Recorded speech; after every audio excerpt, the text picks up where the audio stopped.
Olá, bem-vindos a mais um estudo em nosso canal Descobrindo a Espiritualidade.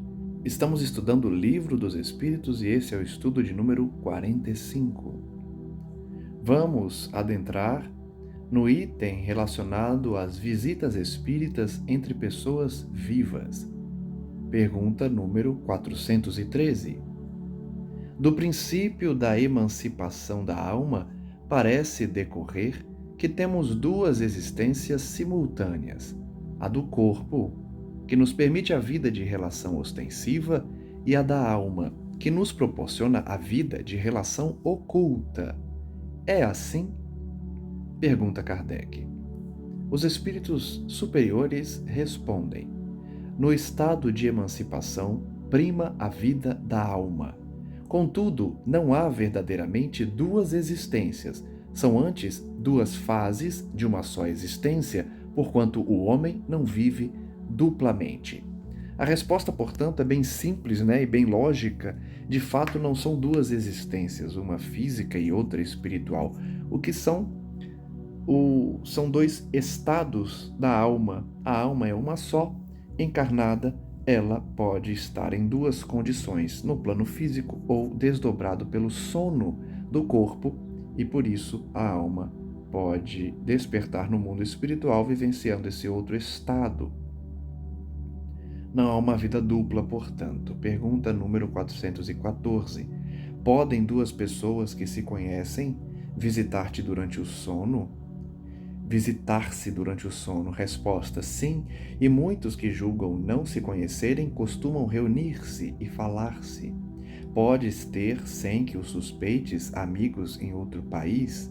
É tão habitual o fato de irdes encontrar-vos durante o sono, com amigos e parentes, com os que conheceis e com pessoas que vos podem ser úteis, que quase todas as noites fazeis essas visitas.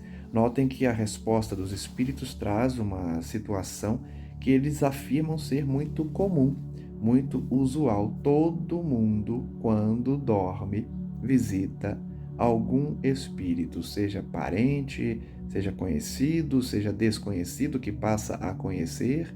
Enfim, temos uma grande variedade de situações quando dormimos e despertamos no plano espiritual enquanto o corpo repousa.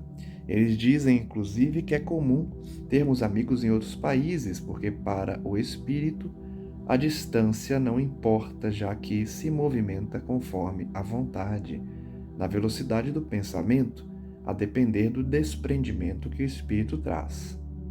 Pergunta 415. Que utilidade podem elas ter se as olvidamos, se as esquecemos? Qual será a utilidade de conhecer e dialogar com outros espíritos se nós não lembramos desses diálogos? Os espíritos já responderam a Kardec que nós trazemos intuições, Trazemos algum tipo de registro quando não recordamos por inteiro, porque há pessoas que conseguem ter viagens astrais conscientes e se recordam de tudo. Mas vejamos a resposta. De ordinário, ao despertardes, guardais a intuição desse fato, do qual frequentemente se originam certas ideias que vos têm espontaneamente, sem que possais explicar como vos acudiram. São ideias que adquiristes nessas confabulações. Já falamos disso aqui, é muito comum, especialmente para os inventores, para os cientistas, dormirem e despertarem com alguma resposta de algo que estavam buscando. Muitas vezes essas respostas foram dadas por outros espíritos ou pelos avanços que o espírito cientista teve enquanto estava desdobrado. Então nós trazemos sim uma intuição, uma impressão da informação, e quando despertamos é possível que lembremos dessas orientações ou ideias. Pergunta 416. Pode o homem, pela sua vontade, provocar as visitas espíritas? Pode, por exemplo, dizer, quando está para dormir: quero esta noite encontrar-me em espírito com fulano. Quero falar-lhe para dizer isto. Vamos ver se a gente pode, provocar um encontro no mundo espiritual antes de dormir. Resposta: O que se dá é o seguinte: adormecendo o homem, seu espírito desperta, e muitas vezes nada disposto se mostra a fazer o que o homem resolvera, porque a vida deste pouco interessa ao seu espírito, uma vez desprendido da matéria. Vejam que a resposta, ela traz um elemento importante psicológico, que é a mesma alma tem dois interesses diversos quando está encarnada, despertada no plano físico, em vigília, ou quando está desdobrada, quando está com o corpo adormecido e seu espírito liberto no mundo espiritual. É como se fossem duas pessoas diferentes, mas na verdade é a mesma, com ideais diversos, porque quando estamos na condição de espíritos desdobrados e, portanto, habitando o mundo espiritual, temos outros interesses.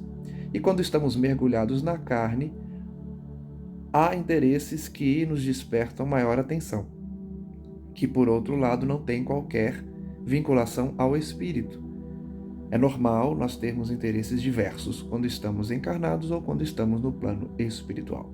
Então, muitas vezes você pode querer programar um diálogo quando está desperto, mas quando está no mundo espiritual, desdobrado pelo sono, esse interesse desaparece. Você não tem mais esse interesse.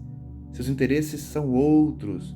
Então, a espiritualidade responde que muitas vezes a gente deseja, mas quando está do lado de lá, perde o interesse.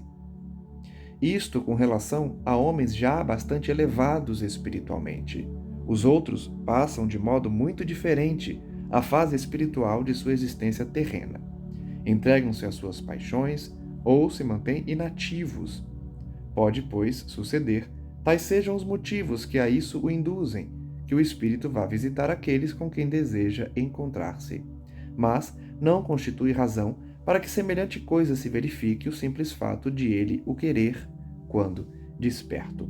A resposta, portanto, é complexa, mas a gente consegue entender que quando o espírito tem uma elevação espiritual, pode acontecer o que a gente falou na primeira parte da resposta. Ele pode ter outros interesses quando visita o mundo espiritual pelo sono, pelo desdobramento. No entanto, espíritos atrasados, espíritos que não desenvolveram o seu lado espiritual, o seu lado moral, muitas vezes têm os mesmos interesses de quando está encarnado, de quando está desperto no plano físico. Então, é comum que nós busquemos a satisfação das nossas paixões quando estamos no mundo espiritual, porque ainda somos inferiores. Os que já despertaram para a vida moral têm outros interesses e muitas vezes não querem conversar com a pessoa que, enquanto desperto, tinha a vontade de dialogar. Pergunta 417. Podem espíritos encarnados reunir-se em certo número e formar assembleias? Será que os espíritos se reúnem no plano espiritual? Resposta: sem dúvida alguma. Os laços antigos ou recentes da amizade costumam reunir desse modo diversos espíritos que se sentem felizes de estar juntos. Isso é muito lógico, né? Lei de atração, lei de sintonia. Nós nos reunimos sim com entes amados, queridos, que temos afinidade no mundo espiritual, sejam parentes, sejam amigos. Pelo termo antigos, diz Kardec, se devem entender os laços de amizade contraídos em existências anteriores.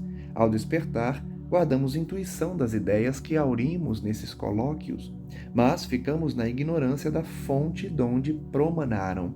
Kardec está dizendo que os laços referidos pela espiritualidade, como antigos ou recentes, os antigos seriam aqueles de outras existências, e por isso, quando despertamos, não lembramos das pessoas, já que temos, o véu da carne que obstrui essa lembrança. No entanto, nós trazemos a impressão dessas ideias, desses colóquios, desses diálogos, e muitas vezes recordamos o que foi dito, mas não sabemos de onde vieram. Pergunta número 418. Uma pessoa que julgasse morto um de seus amigos, sem que tal fosse a realidade, poderia encontrar-se com ele em espírito e verificar que continua vivo? Poderia, neste caso, ter a intuição desse fato ao despertar? Resposta: como espírito, a pessoa que figuras pode ver o seu amigo e conhecer-lhe a sorte. Se lhe não houver sido imposto por prova crer na morte desse amigo, poderá ter um pressentimento da sua existência, como poderá tê-lo de sua morte. Vejam só que interessante, com essa resposta ele acaba falando de outro tema.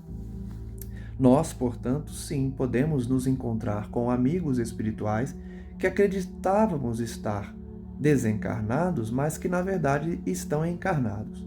Só que tem uma questão. Se nós trazemos como provação um sofrimento de acreditar na morte de alguém, isso não será revelado, né? O fato dessa pessoa estar ainda viva, encarnada, não será revelado. Porque nós trazemos uma provação, uma necessidade de acreditar que aquele indivíduo desencarnou e sofrer com isso. Depende da programação. Agora, se não há uma aprovação necessária para que a pessoa acredite na desencarnação da outra, esse fato sim pode ser revelado e, quando desperta, o espírito traz a impressão desse fato. Item relacionado à transmissão oculta do pensamento. Pergunta número 419. Que é o que dá causa a que uma ideia, a de uma descoberta, por exemplo, surja em muitos pontos ao mesmo tempo? Por que será que uma mesma ideia aparece em vários pontos do planeta ao mesmo tempo? Resposta: já dissemos que durante o sono os espíritos se comunicam entre si. Ora, quando se dá o despertar, o espírito se lembra do que aprendeu e o homem julga ser isso um invento da sua autoria, um invento de sua autoria. Assim é que muitos podem, simultaneamente, descobrir a mesma coisa.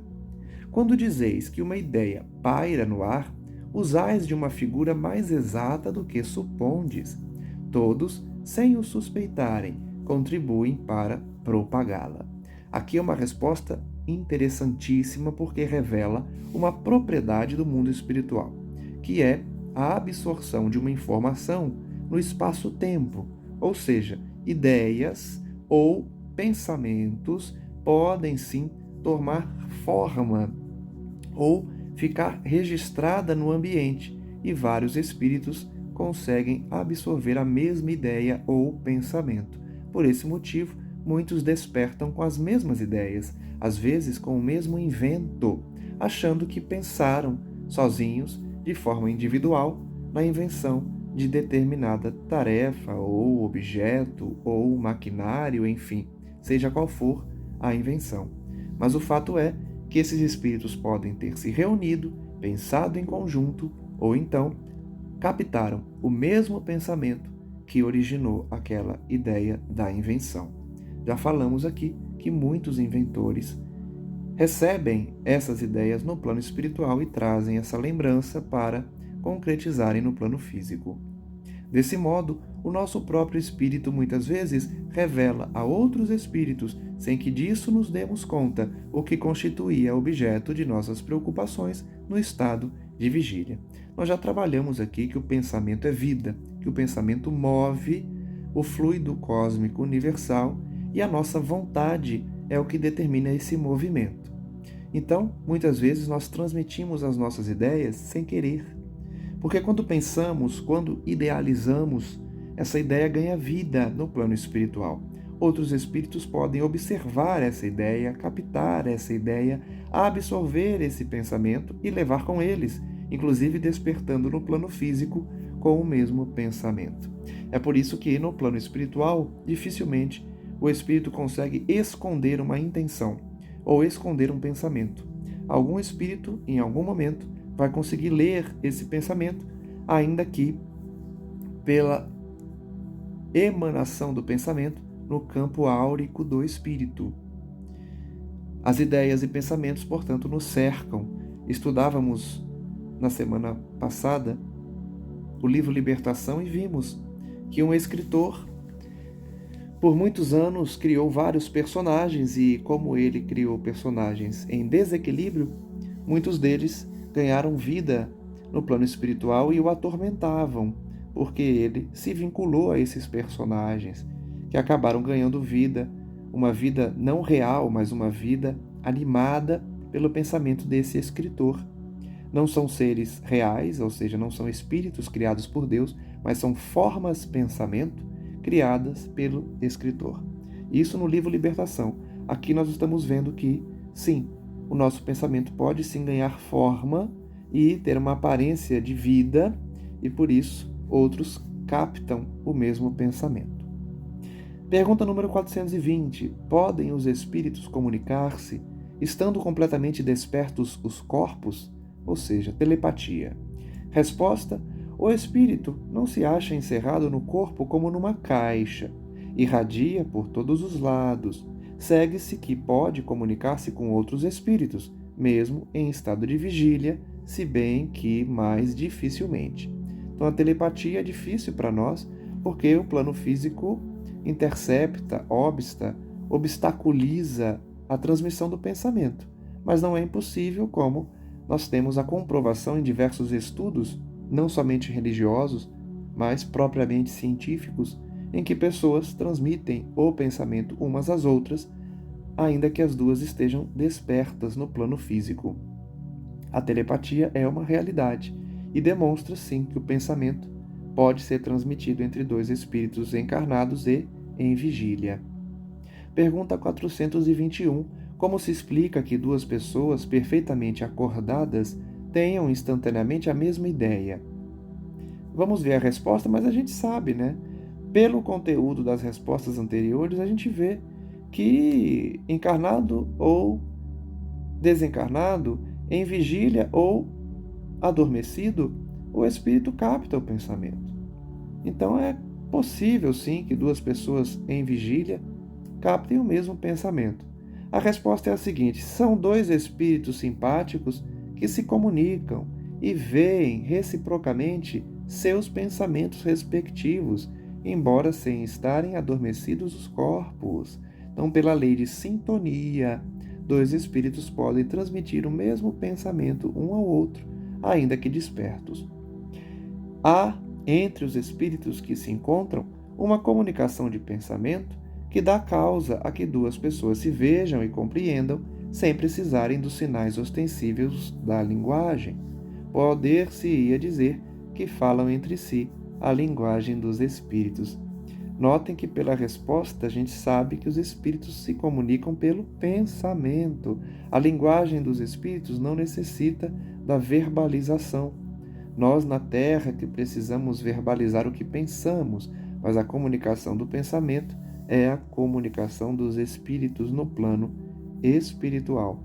Não é necessário a linguagem para traduzir, porque pelo pensamento é transmitida a ideia e o outro entende, independente da língua que ele saiba falar. Adentramos agora no item relacionado à letargia, catalepsia e mortes aparentes. Pergunta número 422. Os letárgicos e os catalépticos, em geral, veem e ouvem o que se passa em derredor, sem que possam exprimir que estão vendo e ouvindo. É pelos olhos e pelos ouvidos que têm essas percepções? Resposta: não. É pelo espírito. O espírito tem consciência de si, mas não pode comunicar-se. Então, uma característica dos letárgicos, é captar, seja pela visão, seja pela audição, a realidade espiritual, mas eles não conseguem expor no plano físico, não conseguem materializar o que estão vendo e ouvindo. Kardec então pergunta por quê? Resposta: porque a isso se opõe o estado do corpo. Esse estado especial dos órgãos vos prova que no homem há alguma coisa mais do que o corpo, pois que então o corpo já não funciona e, no entanto, o espírito continua ativo. Então é meramente um problema de emanação do pensamento, de materialização da vontade que o corpo não pode efetuar. Então, como o espírito não consegue se manifestar num corpo que está adormecido, que está letárgico, ele não vai poder transmitir a ideia, ainda que seu espírito esteja ativo, vendo e ouvindo. Essa é uma realidade de todos nós quando estamos dormindo. O nosso espírito continua ativo, nós estamos vendo e ouvindo, mas não comunicamos, não expressamos no plano físico, porque o nosso corpo está impossibilitado. Pergunta 423. Na letargia, pode o espírito separar-se inteiramente do corpo, de modo a imprimir-lhe todas as aparências da morte e voltar depois a habitá-lo? É o que aconteceu com Lázaro, né? A chamada ressurreição. É uma morte aparente. Vejamos a resposta. Na letargia, o corpo não está morto, porquanto há funções que continuam a executar-se. Sua vitalidade se encontra em estado latente, como na crisálida, porém não aniquilada. Ora, enquanto o corpo vive, o espírito se lhe acha ligado. Em se rompendo por efeito da morte real e pela desagregação dos órgãos, os laços que prendem um ao outro, integral se torna a separação, e o espírito não volta mais ao seu envoltório. Quando o homem aparentemente morto volve à vida, é que não era completa a morte. É por isso que no Espiritismo nós acreditamos que o Lázaro estava num movimento de letargia, numa condição letárgica. O seu corpo não havia morrido por completo, havia ali um estado latente, onde os órgãos básicos funcionavam e dava a aparência de morte. Por isso, a cura de Cristo foi a cura da letargia, não propriamente a devolução do espírito de Lázaro a um corpo que estava morto, não é? O que não diminui a ação de Cristo, não diminui o poder de Cristo, porque ele realizou a cura de qualquer forma, mas ele não agiu de forma a ferir as leis morais, ferir as leis naturais criadas por Deus, restituindo o espírito a um corpo morto. O que ele fez foi curar a letargia de Lázaro. Pergunta 424. Por meio de cuidados dispensados a tempo, podem reatar-se laços prestes a se desfazerem, restituindo-se à vida um ser que definitivamente morreria se não fosse socorrido? Olha que pergunta interessante, né? O mundo espiritual pode agir de forma a impedir uma morte? Se não fosse essa ação, a pessoa desencarnaria. Então pode sim espíritos influenciarem para manter uma vida que está se extinguindo? Resposta: sem dúvida. E todos os dias tendes a prova disso. O magnetismo, em tais casos, constitui muitas vezes poderoso meio de ação, porque restitui ao corpo o fluido vital que lhe falta para manter o funcionamento dos órgãos. Então vejam que, independente da ação espiritual, há pessoas que pelo magnetismo mantêm a vida de alguém, porque doa fluido vital, mantendo, por consequência, a vida do corpo físico. Inclusive, há pessoas que já deveriam ter desencarnado, mas continuam vinculadas ao plano físico porque médiuns estão doando da sua própria energia vital e mantendo aquela existência. Então, acontece muitas vezes que as pessoas doam fluidos vitais, mantendo a vida de enfermos que estão prestes a desencarnar. A ação magnética, portanto, por médiuns ou por pessoas que têm a capacidade de movimentar pelo magnetismo os fluidos vitais, pode impedir a desencarnação de alguém. Nós temos vários relatos e vários exemplos em obras complementares de pessoas que estão à beira da morte, mas que continuam ligadas ao corpo físico pela ação, às vezes até inconsciente, dos parentes, de pessoas próximas, de amigos, que não querem que a pessoa desencarne e acabam mantendo a pessoa vinculada ao corpo por uma ação magnética inconsciente, doando o fluido vital ou mantendo os laços ainda unidos ao corpo físico. A letargia e a catalepsia derivam do mesmo princípio, que é a perda temporária da sensibilidade e do movimento, por uma causa fisiológica ainda não explicada. Diferem uma da outra em que, na letargia, a suspensão das forças vitais é geral e dá ao corpo todas as aparências da morte, que foi o que aconteceu com Lázaro. Letargia, inclusive o cheiro pútrido da carne, dava a aparência da morte. Na catalepsia, fica localizada, podendo atingir uma parte mais ou menos extensa do corpo, de sorte a permitir que a inteligência se manifeste livremente, o que a torna inconfundível com a morte. A letargia é sempre natural. A catalepsia é por vezes espontânea, mas pode ser provocada e anulada artificialmente pela ação magnética. Vejam que Kardec dá aqui uma explicação bem técnica das diferenças entre letargia e catalepsia. Muito fácil de compreender que a letargia é essa condição de apagamento total do corpo, em que a suspensão das forças vitais é geral no corpo inteiro, enquanto que na catalepsia pode ser direcionada apenas para um órgão, para uma região do corpo, mantendo a ação do espírito sobre a matéria no restante do corpo. A catalepsia, inclusive, pode ser provocada, e nós temos vários registros de médiuns que, no estado cataléptico, tinham a absorção do mundo espiritual de forma mais facilitada e, por isso, entravam por meio da hipnose nesse estado de catalepsia para provocar as manifestações mediúnicas. A letargia não se confunde porque é uma aparência de morte, como no caso de Lázaro. Sonambulismo. Pergunta número 425. O sonambulismo natural tem alguma relação com sonhos? Como explicá-lo? Resposta: é um estado de independência da alma mais completo do que o do sonho. Primeira diferença entre sonho e sonambulismo é que no sonambulismo o estado é mais completo, quando nele suas faculdades adquirem maior amplitude. A alma tem, então, percepções de que não dispõe no sonho, que é um estado de sonambulismo imperfeito. Então nós sabemos que o sonambulismo dá maior liberdade para o espírito, inclusive para perceber o mundo espiritual, enquanto que no sonho há muito o inconsciente da pessoa que influencia no que se está vivenciando no sonho. Por isso, o sonambulismo ele traz maior fidelidade ao que o espírito está vendo no plano espiritual. No sonambulismo, o espírito está na posse plena de si mesmo. Os órgãos materiais, achando-se de certa forma em estado de catalepsia, deixam de receber as impressões exteriores. Olha que interessante o fenômeno do sonambulismo, né?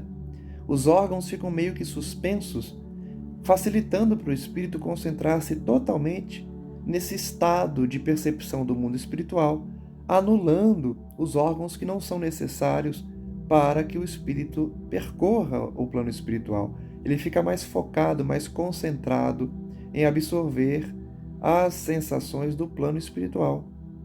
Esse estado se apresenta principalmente durante o sono, ocasião em que o espírito pode abandonar provisoriamente o corpo, por se encontrar este gozando do repouso indispensável à matéria. Nós já estudamos que o espírito tem maior liberdade quando o corpo dorme. Inclusive, ele deseja desdobrar-se para visitar o plano espiritual. Quando se produzem os fatos do sonambulismo, é que o espírito, preocupado com uma coisa ou outra, se aplica a uma ação qualquer, para cuja prática necessita de utilizar-se do corpo. Então, no sonambulismo, o espírito está no mundo espiritual, mas ele ainda, ligado ao corpo físico, tem manifestações exteriores, porque está preocupado com uma coisa ou outra vinculada a uma ação na matéria. Serve-se então do corpo físico, como se serve de uma mesa ou de um outro objeto material no fenômeno das manifestações físicas, ou mesmo como se utiliza da mão do médium nas comunicações escritas. Então, o sonambulismo nada mais é do que uma manifestação do espírito na matéria, como se dá na comunicação mediúnica ou nos efeitos físicos. Nos sonhos de que se tem consciência, os órgãos, inclusive os da memória, começam a despertar, recebem imperfeitamente as impressões produzidas por objetos ou causas externas e as comunicam ao espírito, que então também, em repouso, só experimenta do que lhe é transmitido sensações confusas e, a miúde, desordenadas. Por isso que os nossos sonhos, na maioria das vezes, não têm sentido, né? Acontecem coisas absurdas, porque é a forma que o cérebro está computando as informações do mundo espiritual vivenciados pelo espírito. Muitas vezes, quando ele retorna com a informação, o cérebro traduz com algo que não faz qualquer sentido. Seria uma aparente razão de ser, mescladas que se apresentam de vagas recordações, quer da existência atual, quer de anteriores. Então, não somente da vivência do espírito no plano espiritual, mas também da memória que o espírito traz de experiências anteriores. Facilmente, portanto, se compreende porque os sonâmbulos nenhuma lembrança guardam do que se passou enquanto estiveram no estado de sonambulismo. E porque os sonhos de que se conserva memórias mais das vezes não têm sentido. Olha que explicação interessante para todos nós, né? O sonâmbulo não se recorda porque o seu corpo anulou o registro e o espírito está ou lembrando de existências passadas ou transmitindo ideias para o cérebro desordenadas causadas pelos sonhos. Digo as mais das vezes porque também sucede serem a consequência de lembrança exata de acontecimentos de uma vida anterior e até, em certos casos, uma espécie de intuição do futuro. Então, um médium sonambúlico, por exemplo, ele pode profetizar, ele pode perceber algo que ainda vai acontecer, ou então ter uma regressão espontânea, lembrando de fatos exatos de outras existências, que não vão trazer esse aspecto de confusão ou sem sentido, mas sim uma lembrança exata do que ocorreu. Pergunta 426. O chamado sonambulismo magnético tem alguma relação com o sonambulismo natural? Resposta: é a mesma coisa, com a só diferença de ser provocado. Então, sonambulismo é uma coisa só, seja ele natural, quando o indivíduo dorme e acorda no estado sonambúlico, seja provocado por hipnose para entrar no estado de sonambulismo. Pergunta 427. De que natureza é o agente que se chama fluido magnético? Qual a natureza do fluido magnético? Resposta: fluido vital, eletricidade animalizada, que são modificações do fluido universal. Nós já estudamos isso aqui, né? Fluido universal é o fluido cósmico que Deus doou e doa, porquanto cria constantemente e nos rodeia. Nós, enquanto herdeiros de Deus, podemos, por meio da vontade, manipular esse fluido, saindo do estado primitivo de fluido cósmico para um estado manipulado, como fluido vital ou eletricidade animalizada.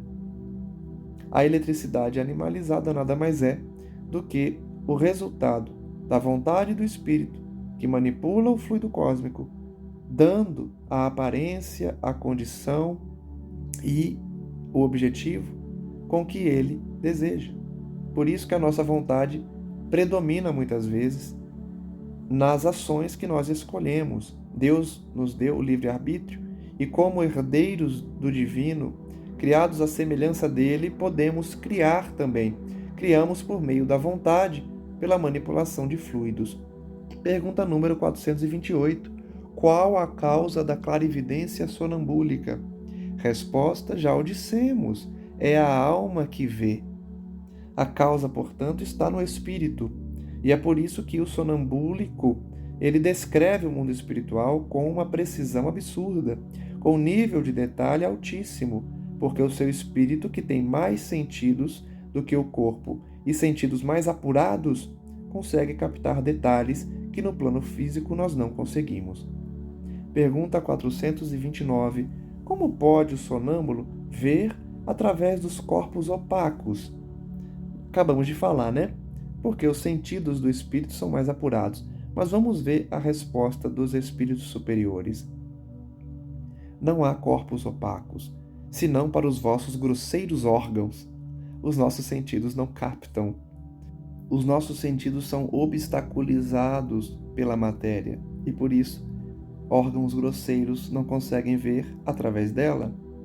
Já precedentemente não dissemos que a matéria nenhum obstáculo oferece ao espírito, que livremente a atravessa? Logicamente, o espírito desperto, né? Tem espírito que está tão ligado à matéria que ele também fica impossibilitado de sair de um quarto, por exemplo, porque não sabe e não conhece a propriedade de ultrapassar a matéria. Frequentemente ouvis o sonâmbulo dizer que vê pela fronte, pelo joelho, etc. Por quê? Achando-vos inteiramente presos à matéria, não compreendeis lhe seja possível ver sem o auxílio dos órgãos. Nós já estudamos aqui a propriedade do espírito e sabemos que ele enxerga por todo o seu ser. Não há um limite como há na terra que nós só enxergamos pelos olhos. O espírito todo o vê. Inclusive, isso é descrito por aqueles que têm a experiência de quase morte.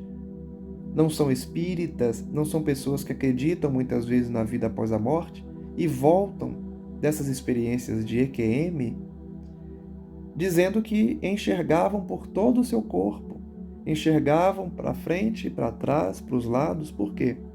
Não há o obstáculo da matéria impedindo esse sentido da visão. Ele próprio, pelo desejo que manifestais, julga precisar dos órgãos. Se, porém, o deixasses livre, compreenderia que vê por todas as partes do seu corpo, ou melhor falando, que vê de fora do seu corpo. É um sentido próprio do espírito, que não tem limitações físicas. Pergunta 430. Pois que a sua clarividência é a de sua alma ou de seu espírito, por que é que o sonâmbulo não vê tudo e tantas vezes se engana? Por que será que o sonâmbulo se engana, já que ele está vendo pelo espírito? Resposta. Primeiramente, aos espíritos imperfeitos não é dado verem tudo e tudo saberem. Então, primeiro motivo dos sonâmbulos às vezes trazerem informações equivocadas. Por nossa inferioridade, nós não podemos perceber ou receber todas as informações. Não ignoras que ainda partilham dos vossos erros e prejuízos. Depois, quando unidos à matéria, não gozam de todas as suas faculdades de espírito. Então, o segundo motivo é que ele vê correto quando está desdobrado ou quando está no estado sonambúlico, mas quando desperta no plano físico, ele perde a essência do que viu, porque a matéria influenciou nessa lembrança. Deus outorgou ao homem a faculdade sonambúlica para fim útil e sério, não para que se informe do que não deva saber. Eis porque os sonâmbulos nem tudo podem dizer. Então não adianta pensar que apenas pelo fato de estar num estado sonambúlico que o espírito vai revelar todas as coisas. A origem de Deus, como ele cria, por que ele cria. Essas perguntas não serão respondidas porque nós somos inferiores para acessá-las. Muitas vezes, Deus não permite que nós tenhamos algumas informações, especialmente se relacionadas à nossa curiosidade ou com o objetivo de benefício pessoal. Pessoas, por exemplo, que hipnotizam médiuns para entrarem no estado sonambúlico e perguntam o número da Mega Sena, perguntam o resultado de algum jogo para poder apostar. Esse fim não útil não será atendido. O objetivo de explorar o sonambulismo, ou a mediunidade sonambúlica, se assim podemos chamá-la, é para um fim útil, para ajudar as pessoas, para curar uma fobia, por exemplo, ou para revelar questões espirituais importantes para aquele espírito. Pergunta número 431. Qual a origem das ideias inatas do sonâmbulo? E como pode falar com exatidão de coisas que ignora quando desperto, de coisas que estão mesmo acima da sua capacidade intelectual? Vejam que Kardec às vezes repete, bate na mesma tecla. Eles já responderam que os interesses da alma são outros quando estão no plano espiritual. E a liberdade do espírito também é maior, os sentidos são mais apurados, então é natural que, num estado sonambúlico, ele se recorde de informações que não tem no plano físico. E assim, ele tem a maior propriedade em algum assunto ou em determinada tarefa. Mas vamos ver a resposta dos espíritos superiores? É que o sonâmbulo possui mais conhecimentos do que os que lhe supões. Há, por exemplo, crianças sonambúlicas, Estão crianças na atual existência, mas seu espírito é antigo E aí, quando está num estado sonambúlico, fala igual um adulto. Por quê? É o seu espírito milenar que está falando, não limitado pela infância terrena. Apenas tais conhecimentos dormitam, porque, por demasiado imperfeito, seu envoltório corporal não lhe permite rememorá-los. Então, é a limitação do corpo físico que impede a liberdade do espírito de falar tudo aquilo que traz na sua bagagem no perispírito. Que é, afinal, um sonâmbulo, espírito como nós, e que se encontra encarnado na matéria para cumprir a sua missão, despertando dessa letargia quando cai em estado sonambúlico. Percebam que o estado sonambúlico é um estado de libertação do espírito. Quando o espírito encarnado está no estado sonambúlico, ele está mais livre, ele está mais desperto, o seu corpo físico sai de cena, ainda que de maneira parcial, e o seu espírito ganha maior liberdade e, consequentemente, maior memória, sentidos mais apurados. Já te temos dito repetidamente que renascemos muitas vezes. Essa mudança de condição é que ao sonâmbulo, como a qualquer espírito, ocasiona a perda material do que haja aprendido em precedente existência. Mais uma vez ele demonstra, a liberdade que o espírito tem no estado sonambúlico. Ele traz as experiências, inclusive de existências anteriores. Entrando no estado a que chamais crise, lembra-se do que sabe, mas sempre de modo incompleto. Sabe, mas não poderia dizer de onde lhe vem o que sabe, nem como possui os conhecimentos que revela. Passada a crise, toda a recordação se apaga e ele volve à obscuridade. A crise aqui é o estado cataléptico ou estado sonambúlico. O espírito entra nessa sintonia, nesse estado, e passa a ter maior liberdade. Por isso, lembra de outras existências, pode inclusive vir a profetizar e tem acesso aos conhecimentos que estavam dormentes enquanto em vigília no plano físico.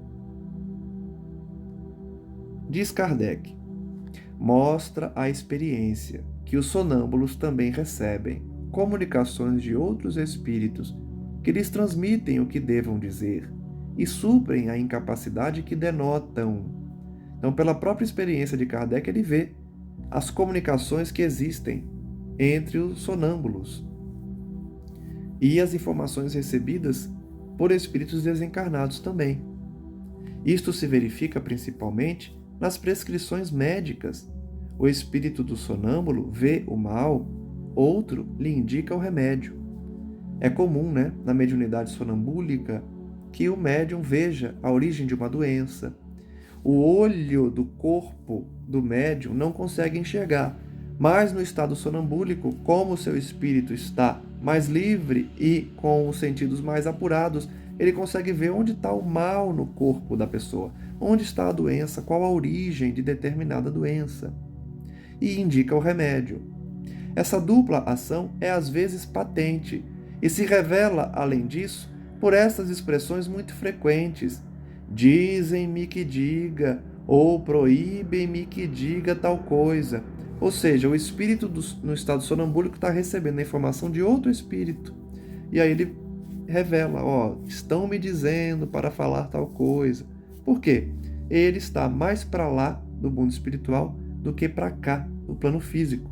E por isso está dialogando com entidades que estão no plano espiritual.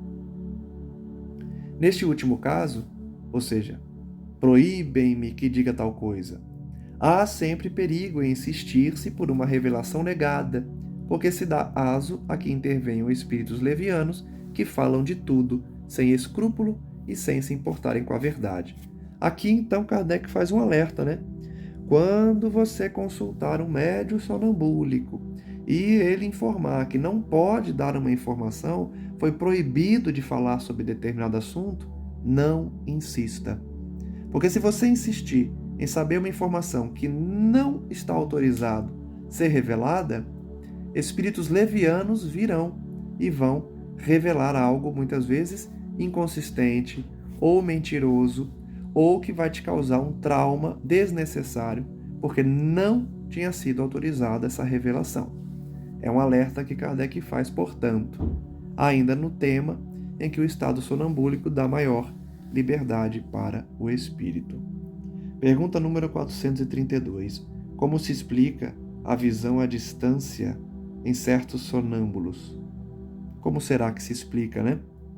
Esse estado de maior liberdade, inclusive o sentido da visão mais apurado.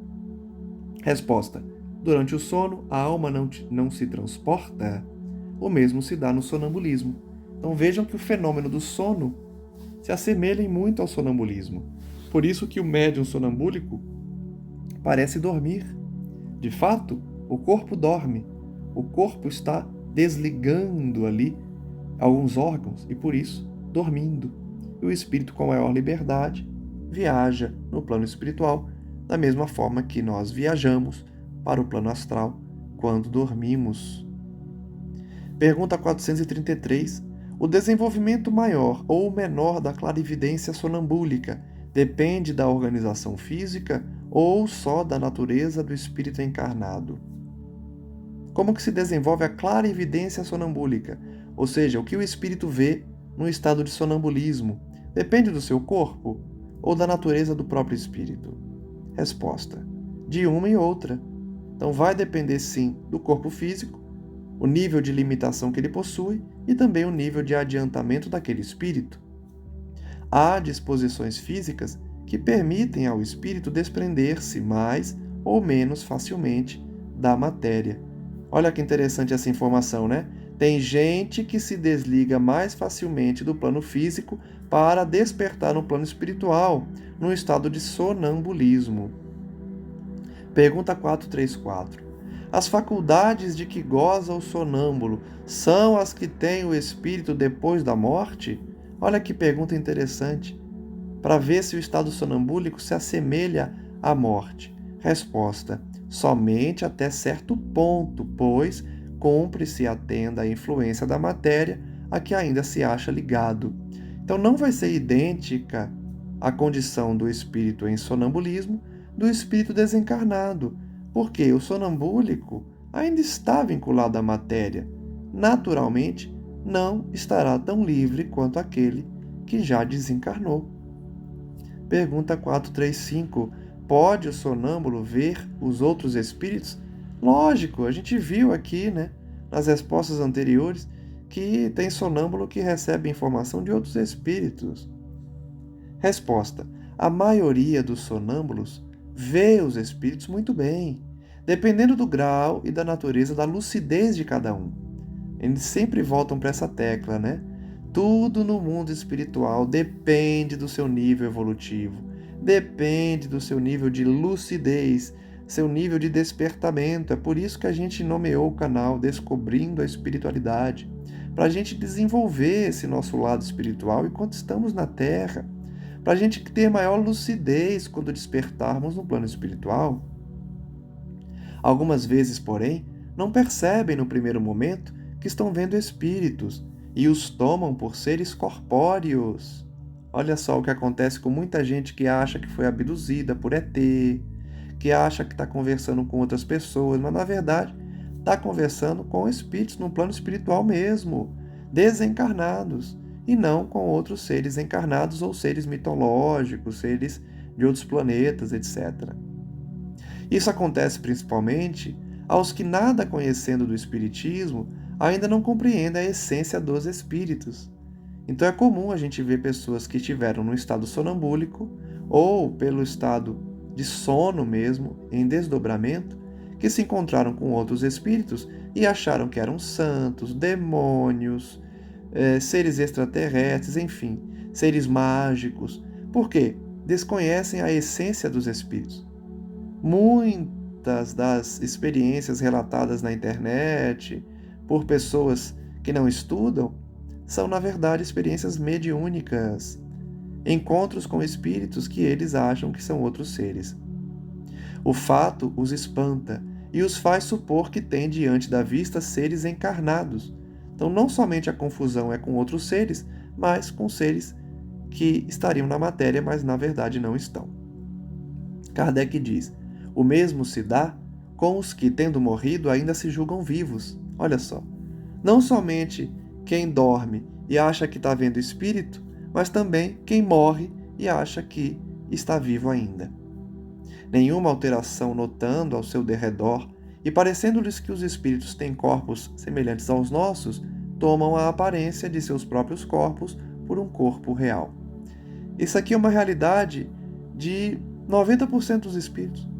Eu posso colocar essa porcentagem bem alta porque as obras básicas e complementares nos revelam que é a grande maioria dos espíritos que, ligados à matéria, desencarnam e continuam vivendo na Terra como se estivessem encarnados. Acontece muito, está cheio de espírito nessa condição, porque não tiveram o cuidado de estudar nem buscar o lado espiritual quando estavam encarnados. Passam então a achar que estão vivos no plano físico, porque olham para os corpos perispiríticos dos outros espíritos e para os próprios corpos perispiríticos e acham que são matéria, que são corpos de encarnados, quando na verdade se trata do perispírito. Pergunta 436. O sonâmbulo que vê à distância, vê do ponto em que se acha o seu corpo ou do que está em sua alma? Resposta. Por que esta pergunta, uma vez que sabes ser a alma que vê e não o corpo? É a terceira vez, que eles falam para Kardec. Kardec, o que vê não é o órgão do corpo, é o próprio espírito. Então por que você está perguntando isso? A gente já falou que o que vê é o espírito, não importa o ponto de referência do corpo. Pergunta 437. Dado que, nos fenômenos sonambúlicos, é a alma que se transporta, como pode o sonâmbulo experimentar no corpo as sensações do frio, do calor, existentes no lugar onde se acha sua alma, muitas vezes bem distante do seu corpo? Olha que interessante essa pergunta. Porque essa pergunta denota experiências que Kardec teve explorando o sonambulismo. Ele está dizendo para a gente que há médiuns sonambúlicos que, no estado de sonambulismo, sentem frio e calor. Não porque no local que seu corpo está adormecido está quente ou frio, mas sim no local que o espírito se transportou. Há espíritos do médium sonambúlico que se transportam para lugares distantes e transmitem ao corpo do médium que está adormecido as sensações de frio e de calor. Vamos ver a resposta. A alma, em tais casos, não deixa inteiramente o corpo, conserva-se-lhe presa pelo laço que os liga e que então desempenha o papel de condutor das sensações. Então é pelo fato de que no sonambulismo o espírito ainda está ligado ao corpo. É natural que esse fio de prata, essa ligação, transmita sensações também. Quando duas pessoas se comunicam de uma cidade para outra por meio da eletricidade, esta constitui o laço que lhes liga os pensamentos. Daí vem que confabulam como se estivesse ao lado uma da outra. Então, da mesma forma que a gente se comunica com alguém pela eletricidade da linha telefônica ou pela internet, que é pelo efeito de rádio, pelo sinal que se transmite pelo ar, também as sensações do espírito no mundo espiritual se transmitem ao corpo físico por essa ligação. Pergunta número 438. O uso que um sonâmbulo faz da sua faculdade influi no estado do seu espírito depois da morte? Resposta. Muito, como o bom ou mau uso que o homem faz de todas as faculdades com que Deus o dotou. Então essa resposta é interessante porque tudo que a gente fizer, não importa que órgão estamos usando, não importa que situação estamos vivenciando, o bom ou mau uso que fizermos de tudo que Deus nos concede será cobrado depois. Teremos que prestar contas de tudo o que fazemos, de toda a ferramenta que utilizamos, seja a mediunidade, seja o talento que trazemos, seja as ideias que cultivamos. Não somente o médium sonambúlico vai ter que prestar contas, depois da morte, mas todos nós que utilizarmos os bens que Deus nos concedeu. Encerramos assim mais um estudo do Livro dos Espíritos, agradecendo a todos que nos acompanham, rogando ao nosso Senhor Jesus Cristo que possa abençoar a cada um, que possa envolver a todos nas suas necessidades e que possamos refletir sobre tudo o que aprendemos hoje com o estudo do sonambulismo, com as impressões que o Espírito traz do mundo espiritual, com a importância de conhecermos pouco a pouco as informações dadas pelos Espíritos superiores a Kardec para nos prepararmos para a vida espiritual quando do retorno a essa pátria. Que o Senhor Jesus possa abençoar a cada um, envolvê-los nas suas fraquezas, nas suas necessidades, para que não caiam em tentações e possam persistir no caminho do bem. Agradecemos a espiritualidade amiga que nos abençoa com a sua presença, com a sua intuição, com os seus pensamentos e direcionamento, para que possamos ouvi-los e cultivarmos em nossos pensamentos e vibrações a presença dos amigos e dos mentores espirituais. Pedimos em especial por todos aqueles que estão em nossos pensamentos, que estamos buscando com a nossa vontade o bem-estar, a bem-querência, a boa vontade, a fim de que possam também despertar para o bem e buscar a presença de Cristo Jesus em suas vidas.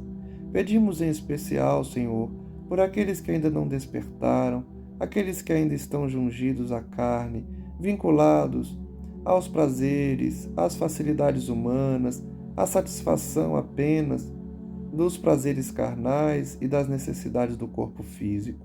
Pedimos que esses irmãos possam ser tocados em seus corações, para que despertem o quanto antes para as realidades espirituais, para a necessidade do autoaperfeiçoamento, da reforma íntima, de vencerem suas paixões e buscarem uma sintonia mais elevada. Pedimos que o Senhor nos abençoe, nos livre de todo mal, nos orientando, apontando o caminho e impedindo que as nossas fraquezas predominem sobre a nossa vontade de querer o bem, de vencer as más inclinações. Que o Senhor possa nos libertar das nossas paixões e de tudo aquilo que nos atrasa a caminhada evolutiva, Senhor. Que a Tua luz abençoe a quem necessita, especialmente a quem sofre moralmente e está distante das boas práticas que o Senhor ensinou. Que a Tua luz se faça sobre toda a terra, Mestre Jesus, e que Maria Santíssima, Mãe das Mães, Rainha do Teu Reino, possa nos envolver e abençoar, nos livrar de todo mal, abençoar os espíritos sofredores e aqueles que ainda não despertaram para a Tua senda, Senhor, a fim de que sejamos todos trabalhadores e servidores dessa grande tarefa de libertação e conscientização do planeta, para que a sociedade se redima e possa dar um passo na evolução, a fim de alcançar o retorno à pátria espiritual, vinculados à vontade divina de despertamento e de elevação. Graças damos a Ti, Mestre Jesus, e que a Tua luz se faça presente em nossas vidas, nos guiando, nos direcionando, nos inspirando para o bem e para a paz. Graças Te damos, Jesus querido, hoje e sempre, que assim seja, Mestre. Um abraço a todos, que a paz de nosso Senhor nos abençoe e até o próximo estudo.